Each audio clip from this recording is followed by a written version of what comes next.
Et c'est pour ça, sur la LRA en particulier, nous sommes actuellement extrêmement préoccupés par le manque d'attention et de volonté évidente ou apparente, en tout cas côté Nations Unies, côté force, la MONUSCO, hein, la mission des Nations Unies au Congo, ou côté MINUS, côté Soudan, qu'on estime que les moyens ne sont pas à la hauteur du défi que représentent aujourd'hui les attaques perpétrées par la LRA. Donc notre rôle, si on ne peut pas jouer sur la LRA, on peut jouer sur la manière de protéger la population qui vit dans ces zones-là. Et c'est pour ça qu'une fois de plus, on pointe peut-être du doigt ceux qui ne sont pourtant pas du tout responsables de la situation initiale, mais qui pour nous ont une responsabilité de protection de ces populations civiles. Et enfin, pour ne pas laisser passer cette occasion que j'ai la parole, je voudrais quand même rappeler que la justice internationale n'est pas l'alpha et l'oméga de la défense des droits humains dans nos organisations, et que, je dirais 90% des cas, on fait beaucoup plus référence à la liberté d'expression, à la liberté d'action des ONG, au fait de ne pas emprisonner les journalistes, et plein d'autres choses qui ne sont absolument pas susceptibles d'être poursuivis dans une quelconque juridiction internationale. Et donc nous avons heureusement bien d'autres préoccupations que celle de traîner des responsables devant la justice. Benoît Miribel, justement, d'Action contre la faim, concernant toujours ces groupes rebelles qui opèrent sur les terrains sur lesquels vous êtes. Comment vous opérez justement avec eux? C'est-à-dire quel lien est-ce que vous arrivez à entrer en contact, à essayer de rapprocher des liens pour protéger justement les populations auprès desquelles vous intervenez? Alors, vous avez un premier mot protection, encore une fois, on n'a pas de mandat de protection. Pardon. Donc, mais oui. Je dirais par Action rapport humanitaire. Sujet, voilà, je comprends votre question par rapport au sujet qui est posé, puisque violation du DIH, là on parle de conflit interne.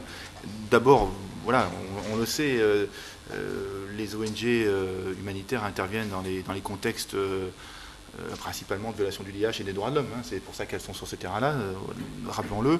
Évidemment, il y a une couche plus complexe quand c'est des conflits internes multiples. Alors, je ne sais pas, mais il y a des spécialistes de ces conflits dans la salle. Mais il me semble que le Libéria a peut-être eu le record dans les années 90 de l'atomisation des factions. Puisque, bon, on est parti de Charles Taylor, Prince Johnson, et puis tous ceux qui ont suivi derrière. Donc, bon, et on a eu la conférence de Londres, je crois que c'était en 1996 ou 97, pour dire stop, parce que il y a à la fois le problème dans ces factions qui se multiplient dans différents pays, mais je cite le Libéria notamment parce qu'à ma connaissance, ça va être un record de l'atomisation des factions rebelles. Il y a le problème aussi de la légitimité qu'on arrive malgré tout à donner les ONG en dialoguant avec ces gens-là, mais bon, de la même façon que les Américains voulaient la peau du général Al-Did, et qui n'était pas grand-chose au départ, et en ont fait enfin, voilà, ce qu'il était. Donc il y a toujours cette problématique dans laquelle on est pris, et qui doit être plus complexe, je pense, pour le CICR ou pour des agences plus officielles comme les Nations Unies, parce que ça représente de se mettre à une table de négociation. C'est aussi légitimer, valoriser parfois des groupes ou des factions qui ne le sont pas vraiment, mais ça, on est au regard du droit. C'est pour ça que je vais volontairement sur ces territoires-là. Si on parle de violence, je pense que, bon, moi je ne dirais pas que les factions rebelles sont forcément plus violentes qu'un État qui est en guerre, en conflit interne. Je pense que là, après, c'est un débat d'experts, mais voilà, si on peut prendre différents pays ces dernières années ou actuellement, où il y a à la fois l'État lui-même qui est en conflit interne avec les outils avec lesquels il se bat, où par tous les moyens possibles, ce que l'on voit et ce qu'on ne voit pas par rapport à des factions, voilà, c'est la guerre. Donc tous les moyens sont bons, et les populations, bien sûr, sont victimes. Donc de ce point de vue-là, c'est les terrains d'intervention. C'est effectivement la complexité des conflits internes, puisqu'on est au niveau du DIH, les règles ne sont pas les mêmes. Au niveau des droits de l'homme, c'est bafoué. Et on a la chape de plomb internationale, parce que c'est que des États de la communauté internationale, pour des raisons économiques diverses et variées, vont ou pas faire bouger des choses. Voilà, après ça, c'est les réalités hein, de ce que l'on voit. Philippe Riffman, moi je voulais juste faire une petite remarque d'abord, juste parce que la coopération internationale a pris une volée de bois vert, hein. La défendre quand même un petit peu, et rappeler que notamment, même si elle peut paraître comme un instrument occidental, que les saisines de la coopération internationale sont des saisines africaines. Hein. C'est l'Ouganda, c'est la République centrafricaine, c'est la RDC, que la question du Darfour, il y a effectivement, comme Ronnie Bourman le soulignait, une responsabilité du procureur, mais que la responsabilité première, c'est celle du Conseil de sécurité, qui, parce que il n'a pas pu mettre en œuvre son déploiement de troupes au Darfour. C'est en quelque sorte défaussé sur le parquet de la Cour pénale internationale, en quelque sorte sur un plan politique. Et que c'est une des raisons sur lesquelles, effectivement, pose le problème de l'ERA qu'évoquait Jean-Marie, c'est que, effectivement, ce que cherche à obtenir Cody aujourd'hui, c'est l'arrêt des poursuites. C'est ce qu'il dit dans les négociations avec l'Ouganda. Donc, c'est juste, c'est un peu plus complexe peut-être, effectivement.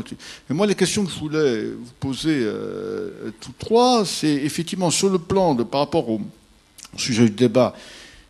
Aujourd'hui, on est incontestablement, et je crois que Béatrice Mejmourou a très bien dit, on est dans une situation où il est de moins en moins admis qu'on ne dénonce pas, et qu'on ne documente pas et qu'on ne dénonce pas les violations. Est-ce que pour autant, c'est à tout le monde de les dénoncer? C'est-à-dire que on a eu ce débat, effectivement, à propos du Darfour particulièrement. Est-ce qu'il y aurait... Bon, je mets peut-être un peu à part dans les acteurs non gouvernementaux le CICR qui, du fait, effectivement, des conventions de Genève, a un mandat particulier. Enfin, le CICR, est quand même, historiquement, pendant très longtemps, a privilégié la confidentialité sur la dénonciation. Mais est-ce que, finalement, est-ce que, dans des situations de violation, est-ce qu'il n'y aurait pas une sorte de répartition en quelque sorte de tâches entre les ONG de droits humains, Human Rights Watch, FIDH, Amnesty, et des organisations humanitaires opérationnelles sur le terrain qui sont confrontées à d'autres types également de facteurs, et notamment la question de la protection de leur personnel, toutes ces questions-là. Est-ce qu'il n'y a pas une répartition des tâches, finalement, dans la dénonciation, mais qui peut concerner le CICR aussi? Alors, c'est ce qui était dit justement au début de ce débat. T'es pas arrivé, Philippe, c'est ce qu'on a dit au début. J'ai évoqué un peu ces questions-là. Pour reprendre justement sur cette complémentarité. De la complémentarité entre le CICR et les organisations telles que Human Rights Watch ou Amnesty International ou d'autres ONG des droits de l'homme. Mais effectivement, ce que je trouve intéressant, c'est ce que vous dites au sujet du fait que dans le monde actuel, on est pratiquement obligé, contraint de communiquer en tout temps sur tout. Et il y a une tolérance très limitée par rapport à ceux qui ne communiquent pas. Et si jusqu'à il y a 15 ou 20 ans en arrière, le CICR n'avait pas trop de problèmes à ne pas communiquer, aujourd'hui, la pression qui est mise sur nous à beaucoup de niveaux est énorme.